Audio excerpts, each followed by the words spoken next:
and it relates to the fraud perpetrated by accused 1, 2, and Medicare24 Tshwane District. Paragraph 11. On the 31st of January 2024, the Division Supply Chain Management of the South African Police Services advertised a tender referenced 19/1/9/194 TP23. The closing date of the tender was 19th of February 2024. Medicare24 Tshwane District, through the instrumentality of accused number 1, submitted a bid in response to the advertisement for the tender as referred to above.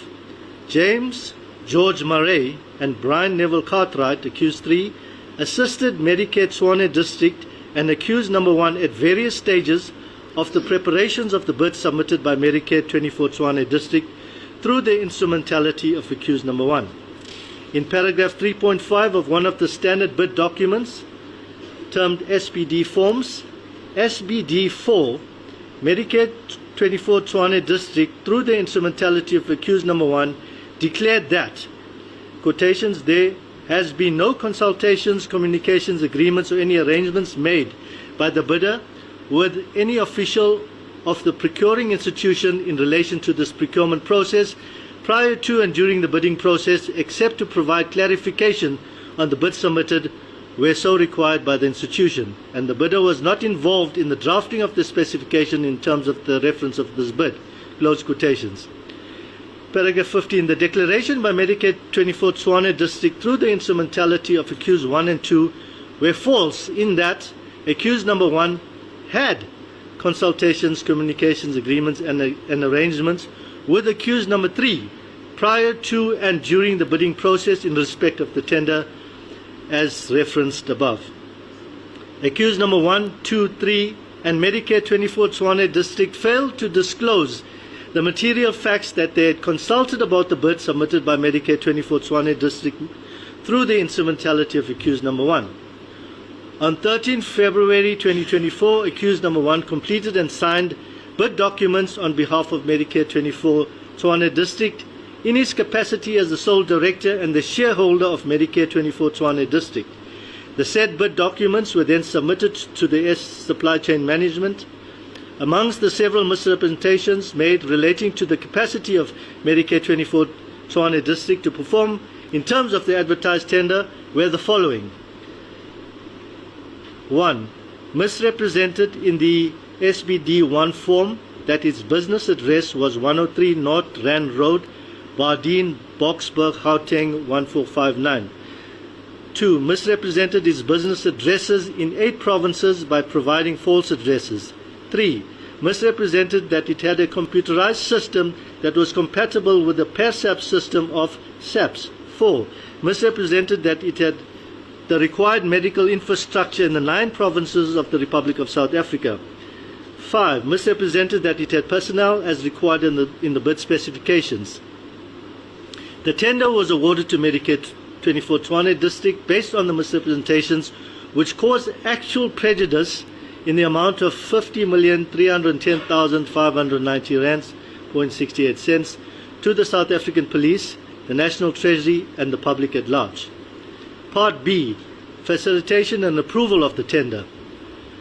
This is the fraud perpetrated by the BEC members, accused 3, 5, 6, 7, 10, 11, 12, 13, 14, 15, and 16. Paragraph 19. Brian Neville Cartwright, accused 3, who was the subsection commander of tactical equipment of the division, supply chain management of the SAPS, was appointed to serve as the facilitator of the bid evaluation committee that evaluated the bids advertised. Paragraph 20. At the time when accused 3 was appointed as a facilitator of the BEC, accused number 3 was well acquainted and knew accused number 1 and Medicare24 Tshwane District, and should have declined the appointment as facilitator due to the conflict of interest. 21. Accused 3 in addition was involved in the compiling the daily minutes of the BEC and the BEC submissions to the bid adjudication committee. 22. The other members appointed to BEC including accused 3 were 1. Alpheus Ngema, a brigadier in the South African Police Force. 2. Nyemeleni Ntengwe, a brigadier in the South African Police Force. 3. Busisiwe Temba, a major general in the SAPS. 4. Christy Yonka, a brigadier in SAPS. 5. Petunia Lenono, a brigadier in SAPS. Onika Teloale, a brigadier in SAPS. Nonjabulo Ngadi, a colonel in the SAPS.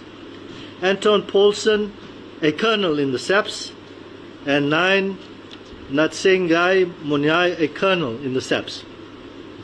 These members of the BEC evaluated the bids submitted by the bidders, who responded to the invitation for the bids in respect of the tender referenced above. Paragraph 24. On the 2nd of April 2024, the members of the BEC conducted a due diligence on, supposed to be Medicare Tshwane district. Reference to suspect, Your Worship, is from the fact that we had not changed the culprit or charged the culprit accused yet. The due diligence was conducted at the premises of Medicare24 Holdings in Boksburg, which was not the premises of Medicare24 Tshwane district, being the 103 North Rand Road, Bardien, Boksburg, Gauteng address, as listed in the bid documents SBD1 form. Accused 2 was present and attended the due diligence at Medicare24 Holdings premises. 25. A due diligence report dated 12th of April 2024 was compiled by all the members of the BEC who conducted the due diligence. Several misrepresentations were made by the members of the BEC who conducted the due diligence on Medicare24 Tshwane district as follows. 1. Misrepresented that Medicare24 Tshwane district's business address was situated at 103 North Rand Road, Bardien, Boksburg, Gauteng, 1458. 2. Misrepresented that Medicare24 Tshwane district had business addresses in the 8 provinces. 3. Misrepresented that Medicare24 Tshwane district had a computerized system that was compatible with the PASAP system. 4. Misrepresented that Medicare24 Tshwane district had infrastructure in the 9 provinces of the Republic of South Africa. 5. Misrepresented that Medicare24 Tshwane district had personnel as required in the bid specifications. 6. Misrepresented that Medicare24 Tshwane district had mobile units in all 9 provinces and complied with the specifications of the tender reference above. Paragraph 26. Based on the misrepresentations by the BEC, Medicare24 Tshwane district should have been disqualified. 27. Accused number 7 was a senior procurement officer responsible for conducting thorough screening of the BEC submission and attachments thereto to ensure its truthfulness, accuracy, and correctness before signing off and recommending that the BEC bundle containing its recommendations should proceed to be placed before the BEC. 28. Accused 7 had a duty to ensure that BEC bundle was sent back to the BEC, and accused 7 should have raised several queries which have resulted in Medicare24 Tshwane district being disqualified and the BEC bundle was not placed before the BAC. 29. On 14 June 2024, the BAC considered the resubmission dated 22nd of May 2024 and took a decision to appoint Medicare Tshwane to provide the said services at a total amount of 228,665,280 rands. 30. After the award of the contract, SAPS paid in an amount of 50,310,590 rands .68 to Medicare Tshwane, resulting in actual prejudice suffered by SAPS. Part C. Gratifications offered and accepted. This relates to count 3 and 8. Corruption perpetrated by accused number 1, 4, 8, and 9. Paragraph 31. Vusimusi Matlala, accused 1, was a director of Medicare Tshwane district and Luxo Africa brand investments. Medicare24 Tshwane district received the total amount of 50,310,590.68 in relation to the contract induced by fraud. 32. Rachel Macheng, accused number 4, was a member of SAPS and was stationed in the Division Forensic Science Services. The Division Forensic Services was one of Medicare24 Tshwane District in terms of the contract awarded to accused number 1 and or Medicare Tshwane District. Paragraph 33. In terms of her roles and responsibilities in the SAPS, she referred multiple members from SAPS for medical screening to Medicare24 Tshwane District that resulted in purchase orders being issued in relation to the services that Medicare24 Tshwane District was contracted to provide, and thereby enabled Medicare24 Tshwane District to invoice the SAPS. 34. Accused number 4 accepted or agreed or offered to accept gratifications in the form of payments from accused number 1 and Medicare24 Tshwane District in 3 payments totaling 300,000 during the period 13 January 2025 to 17 of March 2025. 35. Accused number 1, Medicare24 Tshwane District and Luxo Brand Africa Brand Investments gave or agreed or offered to give gratifications in the form of payments to accused 4 in 3 payments totaling 300,000 during the period 13 January 2025 to 17 March 2025. Part D, money laundering. Counts 9 to 11, money laundering by accused 1, 4, 8, and 9. Paragraph 36. The movement of funds emanating from the contract induced by fraud resulted in the disguise or concealment of the nature, source, origin, movement, location, or disposition of the said funds. 37. Medicare24 Tshwane District received the amount of 50,310,590.68 in 199 payments in its F&B account. This account was under the control of Vusumusi Matlala, accused number 1. 38. The 300,000 rand described in paragraph 34 and 35, which was paid and received as unlawful gratifications, was subsequently laundered through various accounts and was ultimately received by accused number 4 in contravention of section 4 and 6 of POCA, and this is the money laundering offences. Regarding the arrest of the accused, paragraph 39. On the 24th of March 2026, IDAC investigators, including myself, executed an operation which resulted in accused 1, 2, 3, 4, 5, 6, 7, 10, 11, 12, 13, 14, 15, and 16 being arrested on authorized warrants of arrest, processed at the Silverton police station, and detained accordingly until their appearance before this honorable court. 40. All accused residential addresses have been verified and is confirmed that the addresses are correct. 41. I profile each of the accused and state as follows. Accused number 1. I confirm that he has a pending case of conspiracy to commit murder. The accused was denied bail on that matter. Accused 2. I confirm that there are no previous convictions or pending warrants. Accused 3. I confirm that there are no previous convictions or pending warrants. Accused 4. I confirm that there are no previous convictions or pending warrants. Accused 5. I confirm that there are no previous convictions or pending warrants. Accused 6. I confirm that accused 6 has a previous conviction of culpable homicide in 2018. Naboom Sprayed CAS 174/09/2016. Accused 7. I confirm that accused 7 has a pending matter of procurement fraud, Silverton CAS 360/10/2022. The accused is released on bail. Accused 10. I confirm that there are no previous convictions or pending warrants. 11. I confirm that there are no previous convictions or pending warrants. Accused 12. I confirm that there are no previous convictions or pending warrants. Accused 13. I confirm that there are no previous convictions or pending warrants. 14. I confirm that there are no previous convictions or pending warrants. 15. I confirm that there are no previous convictions or pending warrants. 16. I confirm that there are no previous convictions or pending warrants. Paragraph 42. I agree to bail being granted to accused number 2 to 16, subject to the following strict conditions and the court's discretion. Paragraph 42.1. That the accused attend each court appearance. 42.2. That the accused do not intimidate or influence any witnesses directly or indirectly.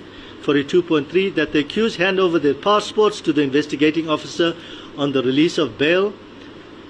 And 42.4, that they do not leave the Republic of South Africa without an application to this court. With regard to the bail amounts, the following is submitted to the court. an amount of 80,000 be set for accused number 2, 3, 4, and 7. 43.2, an amount of 40,000 be set for accused 5, 6, 10, 11, 12, 14, 15, and 16. Paragraph 44. I submit that the amount of bail suggested will address the following to safeguard their attendance and ensure that they do not interfere and intimidate witnesses, such as to Bullet 1, endanger the safety of the public or any particular person. Bullet 2, attempt to evade his or her trial. Bullet 4, attempt to influence or intimidate witnesses or conceal or destroy evidence. And last bullet, undermine or jeopardize the objectives of the proper functioning of the criminal justice system, including the bail system. Paragraph 45. I respectfully submit that the interests of justice permit the release of the accused on bail. Regarding accused 1 was requisitioned from custody and is currently appearing in another matter, a conspiracy to murder, in which he was not released on bail. 47. I respectfully submit that if accused number 1 wishes to apply for bail, I will depose to an affidavit to oppose the release of bail. 48. I respectfully submit that the interest of justice does not permit the release of accused 1 on bail. Signed at Pretoria on this 25th day of March 2026.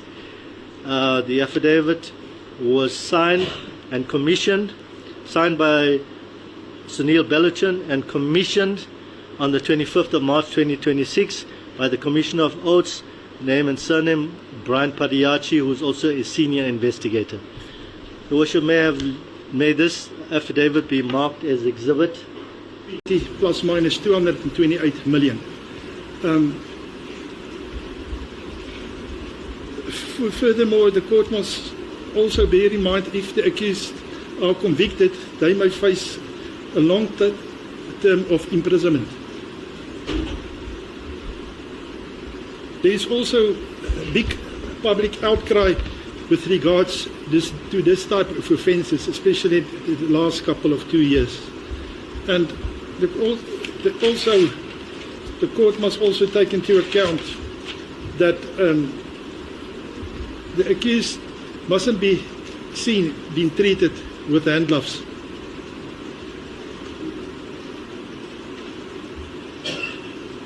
It is also apparent, and it is quite clear, like all the attorneys have said, that this is not a sentence. Bail proceedings and the amount of bail is most definitely not a sentence. The accused must return to the court. And it must also be in the interest of justice that the amount set be a proper one that faces the type of crime that the accused are facing now. Most definitely for this type of offence, except for accused number 1 and 2, the rest of the accused are high-ranking police officers which were supposed to serve and protect, but it seems to the court haven't done so in full heart. Therefore, it makes that much, much more serious.